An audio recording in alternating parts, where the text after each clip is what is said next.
Alors, je voudrais qu'on aille dans Marc 12, verset 41 à 44. Jésus s'étant assis vis-à-vis du trône, regardez comment la foule y mettait de l'argent. Plusieurs riches mettaient beaucoup. Après que Jésus a fini le service, il s'était assis en face du trône. Il regardait le peuple mettre l'offrande. Plusieurs riches mettaient beaucoup. Soyons attentifs ici. Plusieurs riches mettaient beaucoup. Hey, vos pasteurs qui vous font croire que c'est la richesse qui vous garantit que vous êtes bénis en Jésus. C'est les mensonges. Lorsque tu es sur la gloire de Jésus, tu es d'abord dans le manque. Oui, pour connaître que l'onction est en train de pousser en toi, Dieu te prive des choses de ce monde. Il te prive du bien-être. Il te prive des choses que tu aimais beaucoup. Il te prive de certaines gloires. On ne peut pas mélanger l'onction. On dit que l'onction est derrière l'argent. L'onction n'est jamais derrière l'argent. J'aimerais dire à quelqu'un, écoutez, vous aujourd'hui, tout ce que vous venez à l'église de regarder, c'est ma délivrance, mon compte bancaire, mon ceci. Mais j'aimerais te dire que la dimension de ce que tu mets dans le panier ne détermine pas où tu iras. Oui, parce que nous allons regarder. Les gens ont déposé l'offrande. Beaucoup de riches ont mis. Beaucoup de riches. Hein? Ils ont mis beaucoup. Il y avait des riches qui ont mis beaucoup d'argent. On est dans Marc 12, verset 41 à 44. Le verset 42. Il vint aussi une pauvre veuve. Il mit 2 petites pièces pesant un quart. Et 2 petites pièces. Mais les riches ont mis beaucoup. Mais la pauvre là a mis 2 petites pièces. Chose qu'aujourd'hui on ne veut plus 2 petites pièces à l'église. On m'a invité dans une église, je me suis assis. Le pasteur a pris le micro pendant qu'il est en train de parler qu'il est l'heure de l'offrande. Il a dit que je ne veux pas de pièces dans le panier. Mais ici, Jésus valide les pièces. Il valorise, il ne valide pas seulement. Nous allons voir plus loin. Parce que il y a des enveloppes qui rentrent dans ta main, mais que tu ne dois pas utiliser. C'est des enveloppes piégées. Arrêtez d'ouvrir vos yeux sur l'argent. Chrétiens, regardez le parcours de Jésus. Jésus n'est pas né dans un palais. Quelqu'un qui sort du palais, il est né dans un état. Il est né dans la crèche. Jésus n'est pas né, là où il y a les brebis, là où on entendait les brebis, c'est là-bas qu'il est né. Mais nous, on veut vivre dans un palais pour manifester l'onction. Ah non, la naissance de Jésus, on ne l'a pas enfanté dans un palais. Pourtant c'est un roi, c'était un roi, mais il est parti. On l'a enfanté là où il n'y a pas de lit. On a regardé les herbes aussi que les brebis mangeaient. On a formé une place comme ça, on l'a couché aussi là-bas. Ça nous montre quelque chose. Celui qui accepte Jésus se dépouille. Il commande dans le désert. Celui qui accepte Jésus laisse le monde. Il commande dans le désert. Aujourd'hui à l'église, mais toute l'assemblée. Oh, tu auras une voiture, amen. Tu auras une maison, amen. Et tu vas conduire les gratte ciel, amen. En ce moment, le peuple, la nation, on ne veut plus la prédication où on réprimande les gens. On ne veut plus la prédication où on oriente les gens comment chercher le Seigneur. Jésus est né à la crèche. Il n'est pas né dans un palais. Chrétiens, laissez les biens matériels chercher le Seigneur. Cela va vous suivre simplement. Car votre Dieu connaît ce que vous avez besoin. Votre Dieu connaît qui vous êtes. Et nous ne voulons pas passer les épreuves. Nous ne voulons pas passer par des épreuves. Jamais, jamais Dieu a élevé une onction dans les grandes gloires, dans un palais. C'est faux. C'est faux. Ce Dieu-là, là où Dieu veut, il veut vraiment élever un homme de Dieu. Il lui fait rester là où il n'est pas. Ah oui, il te fait rester là où tu n'aimes pas. Aujourd'hui, la maison des pasteurs, si tu vas me bénir par rapport à ma maison, ne me bénis pas. Je te dis déjà que ma maison n'est pas belle. Faut même pas me bénir. C'est même pas la peine. Si tu me respectes par rapport à ma maison, faut même pas me respecter. Et si tu vas me respecter par rapport à la voiture que je conduis, ne me respecte pas. Ne me respecte pas. Écoutez, nous décidons. Hier, je parlais à quelqu'un. Nous, quand nous avons de l'argent, nous décidons, nous laissons le Seigneur. Ce n'est plus lui qui décide pour nous. Bien aimé, tu peux demander la vie de Dieu. C'est pas parce que tu es coincé. Non. Tu peux avoir de l'argent, mais Dieu refuse que tu parles louer. Tu peux avoir de l'argent, mais Dieu refuse que tu vis dans un luxe. Mais tu dois l'obéir. Tu peux être capable de payer même un pavillon. Dieu dit c'est pas le moment. Tu dois l'écouter. Tu peux être capable de louer une maison de 5 000 €. Mais Dieu te dit c'est pas le moment. Tu dois l'écouter. Dieu, pour savoir qui tu es, il doit te donner de l'argent aussi. Et voir si tu vas encore décider selon lui. Alors, arrêtons. Si c'était nous, si ça dépendait que des autres, on serait allé prendre l'église. Tout ce pour rattraper les âmes. Soit disant que les âmes vont pas. Celui qui part n'était pas appelé à servir avec moi. Celui qui part n'était pas appelé à rester avec moi. Et d'ailleurs, Dieu décide, il fait ce qu'il veut. Je ne vais jamais prendre une salle parce que je vais vous faire plaisir. Ou parce que je vais rattraper les âmes. Non. La Bible dit que la pauvre, elle est venue, elle a mis 2 pièces. Et le jour que le pasteur a pris, je t'ai assis. Vous avez les pieds dans vos poches, mais vous mettez les pièces. Attends, si elle a le billet, mais les pièces, laisse son Dieu lui parler. Son Dieu juge que non, il a mal fait, il va lui dire change le billet là. Et maintenant, quand tu parles comme ça, une femme qui n'avait pas l'argent et qu'elle a même marché à pied pour arriver à l'église, elle va se morfondre en elle. Elle va dire maintenant, la semaine prochaine, elle ne mettra pas pied. On a dit que ceux qui ont les pièces, mais je n'avais que mes 1 euro. Je ne peux pas m'avancer. Et pourtant, il y a des 1 euro de bénédiction. 1 euro là qu'elle est venue mettre avec tout son cœur. Multiplie ton offrande. À partir du mois prochain, tu n'es plus, le panier n'est plus le même panier. Arrêtez de juger l'église n'importe comment. Faites attention. Faites attention. Regardons bien ce que Jésus nous dit. Oui, ma chérie. Alors au verset 43, il dit, alors Jésus, ayant appelé ses disciples, leur dit, je vous le dis en vérité, cette pauvre veuve a donné plus qu'aucun de ceux qui ont mis dans le trône. Hey, cette pauvre veuve a donné plus que ceux qui ont mis dans le trône. Ça veut dire quoi? Les autres ont mis des grosses enveloppes. Pourquoi c'est son argent qu'on est venu marcher? Pourquoi? Donc les grosses montants là n'ont pas garanti leur salut. Les riches là, ils n'étaient pas garantis. Les riches là, ils n'étaient pas garantis. Ah non, les riches là n'étaient pas garantis. Il y a quelque chose qui s'est passé. Ce n'est pas un que Dieu a validé. Car ma Bible me dit, il est plus facile un chameau de passer pour le royaume des cieux qu'un riche. Parce que l'argent vous égare, l'argent vous trompe. Et vous, surtout vous ici en Europe, là, quand vous avez des maisons assises, quand vous avez déjà eu peut-être un pavillon, vous regardez quelqu'un qui est dans une chambre, vous le méprisez. Mais quelqu'un peut être dans une chambre parce que c'est la volonté de Dieu. Quelqu'un peut être même pas, il ne peut même pas avoir un toit parce que c'est la volonté de Dieu. Moi, je connais les gens que le Seigneur les a dit de les quitter leur maison, aller vivre chez quelqu'un pour sa volonté. Et c'est là-bas que Dieu le bénit. Mais arrêtons de servir Dieu selon nous. Regardez cette femme. Beaucoup ont mis des grosses montagnes, mais c'est elle que Dieu a regardé. Vous savez pourquoi? Parce que quelqu'un peut ne pas avoir aujourd'hui, mais c'est le sponsor de demain. Oh my God. Je connais le cas de quelqu'un. Quelqu'un peut ne pas avoir aujourd'hui, mais il vient avec ses 1 centime, avec une prière derrière. Mais c'est le sponsor d'aujourd'hui. Ah oui, c'est le sponsor de demain. C'est la personne qui pourra construire l'église et te mettre dedans. Et tu le chasses. C'est la personne qui est capable que Dieu s'en rend dans son compte et il dit où est le compte de l'église, où se trouve un terrain. Il part partir, il vient remettre les clés. Ne jugez plus, faites attention. C'est la personne qui est capable que tout le monde quitte l'église, la personne à côté de toi. Il est reconnaissant. La personne qui a mis 1 euro là et que Dieu a apprécié là, c'est la personne qui est capable, qui remet en sachant que je remets à mon Dieu, pas seulement l'offrande, mais je remets avec mon cœur. Alléluia. C'est la personne qui a donné avec son cœur. Car Dieu a besoin de ce que tu donnes avec ton cœur. Il n'a pas besoin de ce que vous donnez avec la bouche.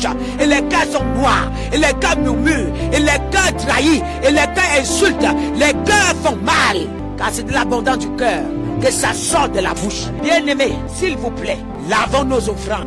Et les pasteurs, vous qui prenez les offrandes, arrêtez de regarder la qualité des prophètes, des brebis selon le panier. Non, Dieu peut t'envoyer une personne qui n'a rien et que c'est elle qui va te soutenir demain. Et que c'est lui qui va te soutenir demain. Ne le repousse pas parce qu'elle a donné peu.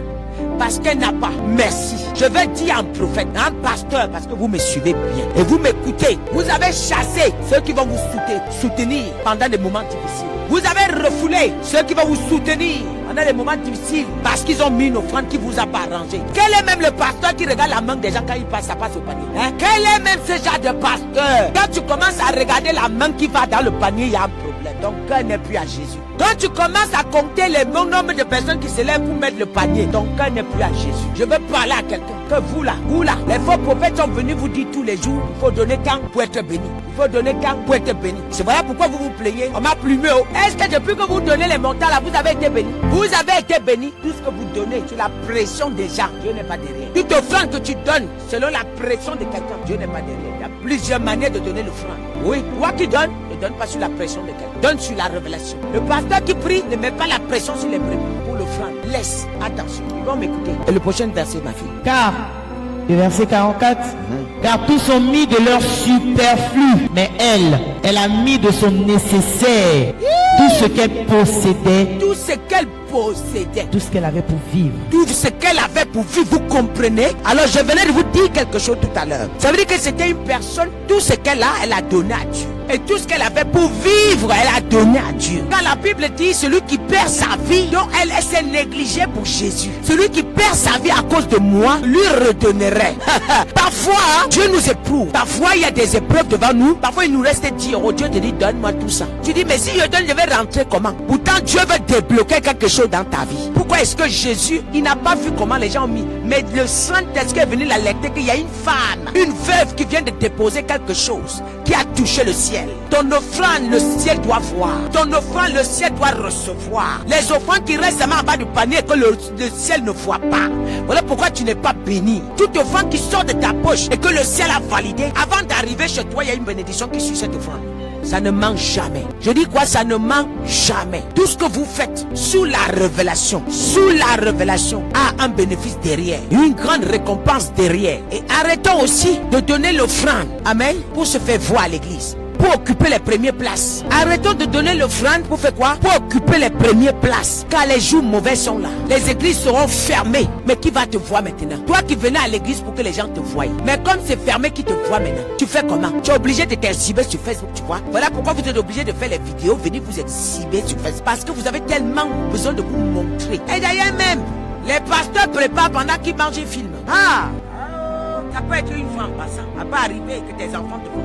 Mais tous les jours sur la table, tu filmes, tu envoies sur Facebook. Tu es au magasin en train de faire les courses, tu fais les courses avec les brebis. Tu es dans les magasins de parfums, tu fais les courses avec. Vous voulez montrer quoi à qui? Vous êtes remplis d'orgueil. Vous êtes des orgueilleux. Vous êtes plus les mamans prophétesses là. Les mamans prophétesses là, venez répondre si. Vous vous appuyez sur Facebook. Les parfums que vous mettez, les brebis, vous voyez. Hey! La sorcellerie en plein carrefour. Regarde, ça c'est Louis Vuitton, ça c'est Chanel. On t'a oué pour venir montrer la marque. On t'a oué pour venir démontrer que tu connais les marques. Hey! Pendant que tu crois que tu connais la marque, il y a quelqu'un qui connaît mieux que toi. Pendant que tu penses que tu connais marcher, il y a quelqu'un qui a mis une meilleure démarche plus que toi. Bien aimé, venez prêcher le salut. Prêchez le salut aux enfants de Dieu. Quittez sur l'argent, quittez sur le matu-vu. Maman pasteur, prêchez le salut au peuple de Dieu. Prêchez le salut. Ils ont besoin de ça. De savoir que les mauvais moments sont demain. De savoir qu'ils ont besoin d'être enlevés. Ils ont besoin de l'enlèvement. Ils ont besoin d'avoir les robes propres. Ils ont besoin d'être purifiés tous les jours. Ils ont besoin de faire attention tous les jours. Ta ceinture Louis Vuitton ne délivre personne. Ta marque Louis Vuitton ne délivre personne. Hey, ton parfum Yves Saint Laurent ne délivre personne. Oui, tout ce que vous mettez, ça ne délivre personne. J'ai vu. Vous êtes sur Facebook avec les maquillages. Vous maquillez que sur Facebook. Vous mettez des pantalons que sur Facebook. Vous mettez des sacs que sur Facebook. Et moi, je regarde ça, je dis, voilà ce que ton église est. Et puis les brebis sont là, maman, t'es belle. Non, ça c'est joli. Maman, t'es belle. Ah, ça c'est joli. Maman, t'es belle. Maman, t'es... on va faire comment de vous? C'est vous les mamans pasteurs là qui pourrissez les jeunes filles. Vous les montrez, quand vous les montrez la marque, c'est les pousser. C'est un autre démon qui est en vous. C'est un esprit de sirène qui est là. C'est la sirène des eaux qui est là. Parce que vous les poussez. Allez à chercher les choses chères. Parce que comment vous venez présenter la marque aux enfants? Que Dieu a dit, les blessés, les pauvres, les aveugles, qui viennent vous ouvrir les yeux. Ils viennent à vous, vous fermer les yeux. Allez montrer les choses du monde. Au lieu de les déconnecter de ça, vous les montrez les choses du monde. Je vais vous choquer, hein. Je vais vous choquer aujourd'hui. Tu sais combien ça coûte? Faut zoomer ça bien. C'est 20 €. Voilà. Hein? Non, ils ont vu, c'est là-bas, c'est 20 €. Faut pas me respecter. Faut pas me respecter. À cause ton sang où tu peux. Quand je n'ai pas l'argent là, pour 5 € je mets, pour 2 € je mets. Vous poussez les enfants à aller agresser leur maman, pour aller dans les haras, pour aller dans les parfums. C'est vous, les mamans pasteurs. C'est vous, les mamans pasteurs. Ma fille ne me demande pas la marque. Quand je n'avais pas là, ce que je donnais, prenait. Tout ce que je donnais, ma fille prenait. Arrivé à l'école, on lui a dit que pourquoi tu ne mets jamais la marque? Elle dit que ma maman m'a appris qu'on met ce qu'on peut. Et je me plaire avec. Vous les mamans pasteurs, vous venez enseigner les enfants, les mamans, que la marque qu'il faut mettre, hein, les Chanel, les Louis Vuitton, les Pepe Jean, tout ça là, vous venez donner la liste des marques aux enfants. Et puis vous êtes en train de sortir les articles. Vous mettez sur vous. Vous êtes, écoutez, c'est un esprit qui est derrière. Le Seigneur est en train de me parler dessus. Le Seigneur est en train de me parler dessus. Et me dit ça.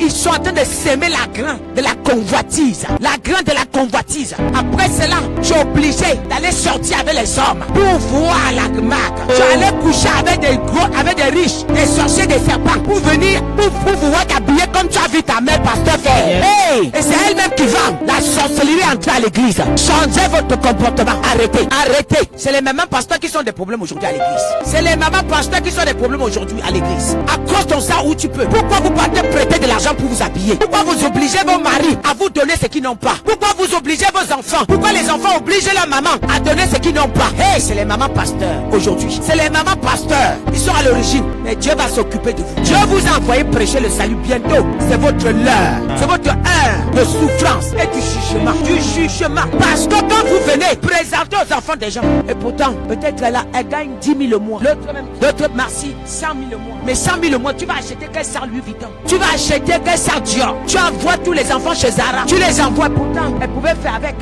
ce qu'elle avait. Elle se contentait. Tu es en train de les enseigner comment on doit prendre soin de l'apparence. Mais tu ne les enseignes pas comment ils doivent prendre soin de l'esprit de l'homme intérieur. Prenez soin de l'homme intérieur, Dieu va vous relooker. Prenez soin de l'homme intérieur, Dieu va vous relooker. En son temps, il n'y a personne qui peut relooker plus que Dieu. Il n'y a personne qui peut vous habiller plus que Dieu. Il n'y a personne qui s'occupera de vous plus que lui. Oui, l'église est pourrie. Aujourd'hui, on apprend les enfants comment. Les mamans pasteurs apprennent les enfants comment. On doit mettre les mèches jusqu'ici. Vous savez, quand Dieu m'a touché, je mettais encore les mèches, mais j'avais tout de suite compris que les mèches longues ne me vont pas pour ce que je fais. Mais je mettais les perruques courtes. Je ne me trouvais plus dans l'extravagance. Ça ne me plaisait plus, j'étais plus dedans. Je commençais à m'habituer à voir quelque chose de 5 € payé moi mettre. Il n'y a pas de problème. Je faisais avec ce que j'avais. Voilà pourquoi, quand Dieu vous met à l'épreuve, vous êtes obligé d'inventer les prophéties pour que les brebis vous donnent de l'argent. Voilà pourquoi, quand Dieu vous met à l'épreuve, vous êtes obligé d'appeler au secours à vos enfants. Et pourtant, tu n'as pas besoin. Ton Dieu connaît ce que tu as besoin. Si c'est lui qui t'a mis à l'épreuve, il saura quoi te donner. Tu n'as pas besoin d'appeler au secours. Oh, je n'ai pas à manger chez moi. Oui, c'est vrai, c'est désagréable à entendre, mais tu n'as pas besoin de souligner le problème. Car il dit que chaque jour suffit sa peine. Il sait ce que tu as besoin. S'il est Dieu et que tu es son serviteur, pourquoi tu ouvres ta bouche pour demander les choses? On peut parler ici. On peut parler ici. S'il est Dieu, attends, Dieu c'est un esprit. Il est esprit. C'est lui qui te met à l'épreuve. Dans un temps normal, tu restes calme. Il touche quelqu'un pour te bénir. Tout prophète, tout pasteur qui souligne son problème au brebis n'est plus de Dieu. Je dis qu'il n'est pas de Dieu. Parce que c'est Dieu qui doit aller dire à une brebis que ma personne a besoin. C'est Dieu qui, quand Jésus, oh my God, lorsqu'il envoie ses enfants, il est dit, ses disciples, merci ma fille. Lorsqu'il envoie ses disciples, il a dit, allez, ne prenez ni Jésus ni or. Luc 9, ne prenez Jésus ni or. Là où vous entrerez, ce qu'on vous donne, vous prenez. On vous reçoit, vous laissez la paix. Mais ce qu'on vous donne, vous prenez. Il n'a pas demandé l'exigence. Donc ce qu'on te présente, si c'est un verre d'eau, tu prends. Si c'est une bouteille de jus, tu prends. Mais tu n'as pas exigé avec ton titre, je suis pasteur, je suis prophétesse, vous me recevez comme ça, donnez-moi ci, donnez-moi ça. Dieu les a dit, vous ne prenez rien. Ça veut dire déjà que partez, ne prenez ni or, ni argent, ni les souliers, ni vêtements. Ça veut dire que moi je prends soin de vous. Ça veut dire que moi je m'occupe de vous. En faisant mon service, je veille sur vos besoins. En m'obéissant, je veille sur vos besoins. En s'occupant de moi, je veille sur vos besoins. Prenez soin de mon brebis, de mes brebis, je veille sur vos besoins. Et maintenant, comme je veille sur vos besoins, j'enverrai ceux qui vont vous bénir. Ceux qui vont vous bénir, ceux qui vous donnent, vous prenez. Mais vous n'exigez rien. Aujourd'hui, les pasteurs exigent. Les pasteurs donnent les prophéties en leur faveur. Les pasteurs prophétisent en leur faveur. Toujours pour l'argent qu'on doit les déposer. Voilà pourquoi les mamans pasteurs, là-bas que vous avez mis là, bientôt vous allez marcher sans babouche. Je vous le dis. Est-ce que je blague? Je ne blague pas.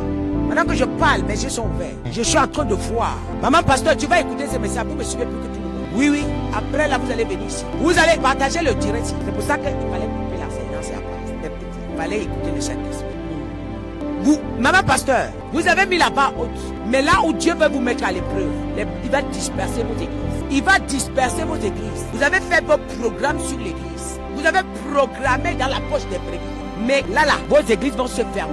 Vous allez rester à la maison et vous n'aurez personne. Là où le scandale va commencer sur vous. Tout ce que vous avez fait derrière, ça sera publiquement. On va vous afficher. Vous allez porter les babouches. La vie du peuple que vous avez détruit, ça va rentrer dans vos maisons. J'ai dit, ça va rentrer dans vos maisons. Et c'est l'heure du jugement. Personne ne va dire à l'autre que tu fais quoi là-bas. Tellement c'est toi qui vas entendre sur toi. Tous les jours à l'église, on ne peut pas prêcher comme ça. Tout ce que vous prêchez, vous tournez sur l'argent. Toutes vos prédications tournent sur l'argent. Vous avez un dicton qui dit que quand tu prépares, c'est toujours sur Saül et Jacob. Saül et Jacob. Tu dis que, vous dites que Jacob avait dit à Saül d'aller chercher le gibier. Quand il va préparer jusqu'à il va manger, quand le prophète sera plein, il va déposer une bénédiction. Dès que vous commencez comme ça veut dire que les enveloppes d'1 million vont sortir. Donc, si on dépose les 1 million là, le verset là, vous connaissez tous. Le chapitre, vous connaissez tous. Vos ventres vont se diviser. Parce que tous les jours, vous mangez. On avait dit que si vous, on ramène, vous mangez jusqu'à quand vous êtes rassasié, vous bénissez. Maintenant, le peuple ne voit pas la bénédiction. Tous les jours, il dépose, il ne voit pas la bénédiction. Vous allez manger jusqu'à vous allez exploser.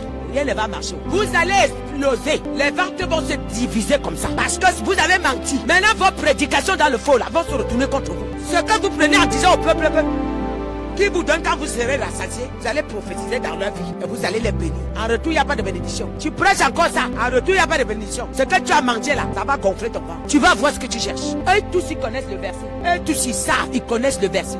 Et donc, il faut que quand ils sont rassasiés, c'est là qu'ils bénissent le peuple. Bien aimé, aujourd'hui, vous allez recevoir la sagesse. Lorsque quelqu'un vous parle encore, dit que donne tant et je fais tant, c'est faux. Recevez, vous recevrez gratuitement, vous donnez gratuitement. Ça veut dire que faites seulement le boulot de Dieu. Mais ceux qui doivent sponsoriser, ils sauront, Dieu va les toucher. Occupez-vous de mon œuvre et moi je ferai le reste. N'est-ce pas? Occupez-vous de mon œuvre et moi je ferai le reste. Mais vous là, tout va dans votre compte. Si quelqu'un vient, il est malade, à l'hôpital j'ai dépensé mon argent jusqu'à, c'est déjà bon profit pour vous. Comme la personne en position de faiblesse, quand il faut une bonne offrande pour que la maladie la parte. Quelqu'un est déjà à l'agonie, tu prends son argent, mais tu ne le guéris pas. Tu prends son argent, mais la personne n'est pas guérie. Vous allez rendre compte. L'offrande que Dieu a appréciée, c'était une offrande sainte. Une offrande sans contrainte. Celui qui ne donne pas contre cœur. Celui qui ne donne pas malgré lui.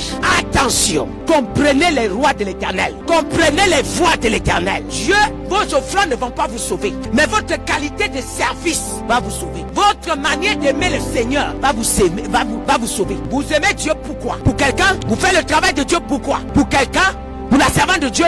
Pour qui? C'est ça. Ne déposez pas l'offrande pour avoir les premières places. Ne faites pas le service pour avoir les premières places. Vous aimez les rangs, les premiers rangs. C'est ça, c'est ça. Et quand il n'y a pas de premier rang, vous ne pouvez plus vous asseoir à l'église. Vous êtes malade. Vous ne trouverez plus des églises. Vous ne trouverez pas. Vous allez tomber malade, chercher jusqu'à... Mais les vraies églises là, vous ne trouverez pas. Vous ne trouverez pas. Ça ne marche pas. Assez.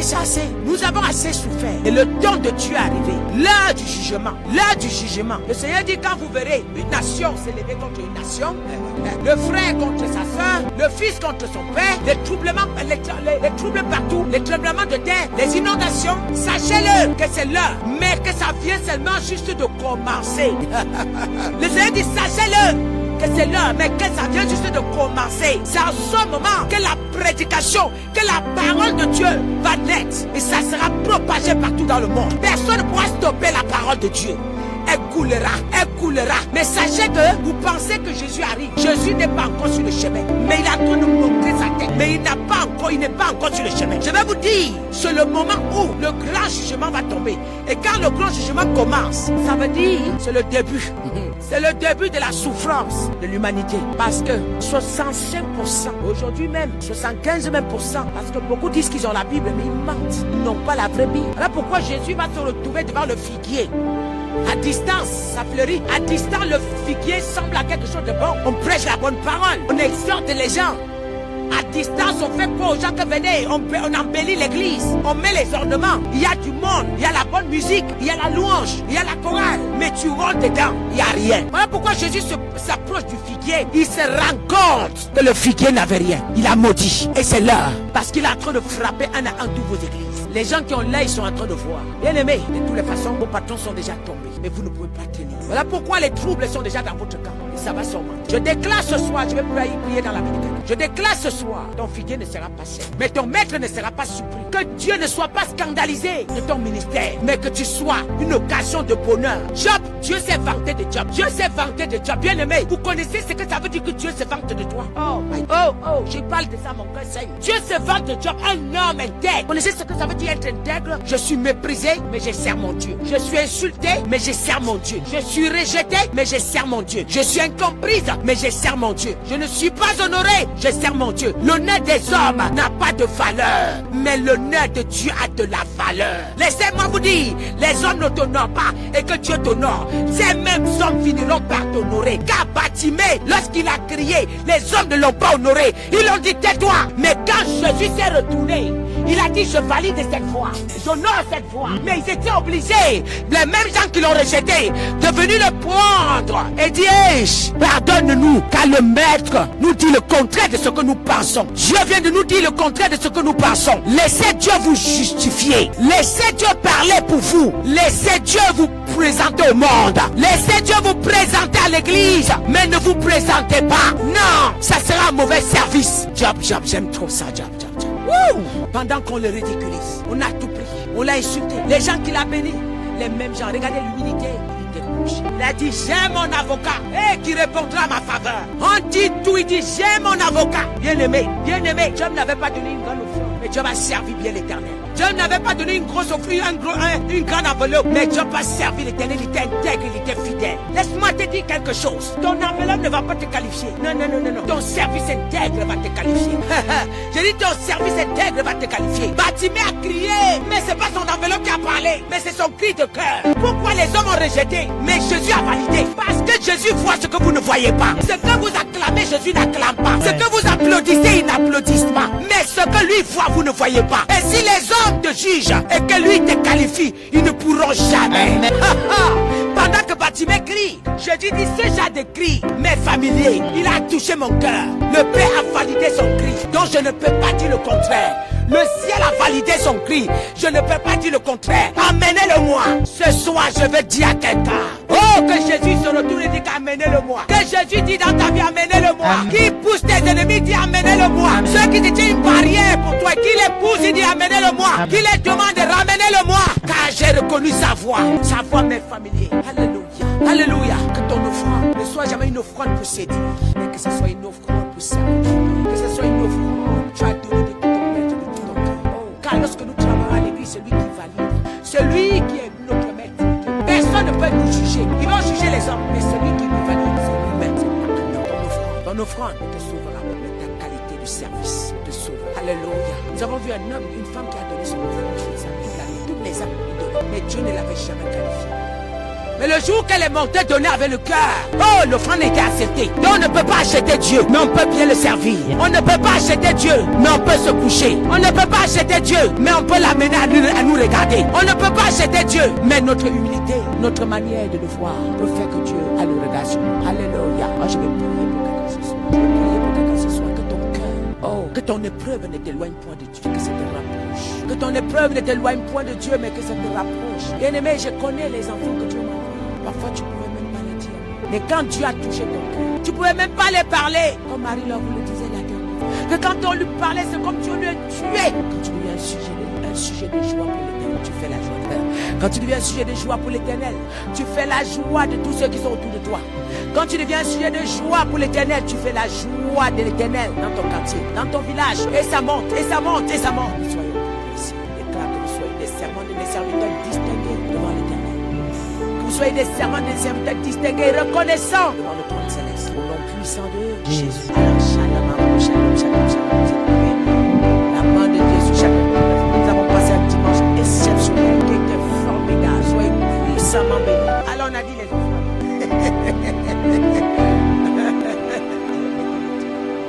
Alléluia. Alors toi qui vas donner ton offrande, que la main de Dieu soit sur toi. Ah, voilà, qui multiplie dans ton compte et qui multiplie dans tout ce que tu fais. Allah soit puissamment béni. Sois puissamment béni.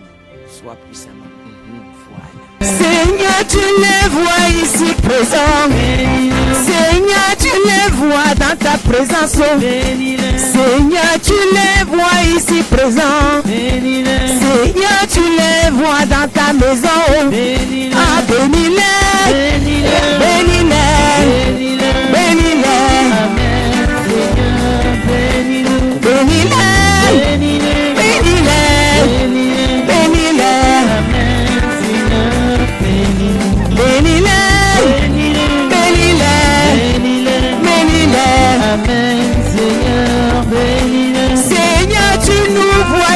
Présent, bénis-nous. Seigneur, tu nous vois dans ta maison. Bénis-nous. Seigneur, tu nous vois ici présent. Bénis-nous. Seigneur, tu nous vois en train de te chercher. Bénis-nous. Bénis-nous. Bénis-nous. Bénis-nous. Amen. Seigneur, bénis-nous. Bénis-nous. Bénis-nous. Bénis-nous. Bénis-nous. Amen. Seigneur, bénis-nous. Bénis-nous.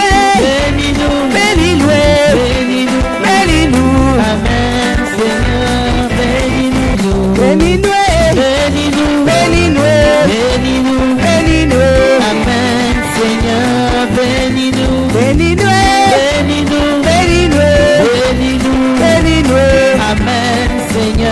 bénis-nous. Seigneur, tu nous vois ici présents. Bénis-nous. Seigneur, tu nous vois dans ta maison. Bénis-nous. Seigneur, tu nous vois ici présents. Bénis-nous. Seigneur, tu nous vois dans ta maison. Bénis-nous. Bénis-nous. Bénis-nous. Bénis-nous. Bénis-nous. Bénis-nous. Amen. Seigneur, bénis-nous. Bénis-nous. Bénis-nous. Bénis-nous. Bénis-nous. Bénis-nous. Amen. Seigneur, bénis-nous. Bénis-nous. Bénis-nous. Bénis-nous. Bénis-nous. Bénis-nous. Amen. Seigneur, bénis-nous. Bénis-nous. Bénis-nous. Bénis-nous. Bénis-nous. Bénis-nous. Amen. Seigneur, bénis-nous. Est-ce que quelqu'un peut acclamer le Seigneur? Vous êtes bénis, bénis, bénis, bénis. Shalom à vous, shalom, shalom, shalom, shalom. Soyez bénis, amen. Amen. Allô, ciao, ciao.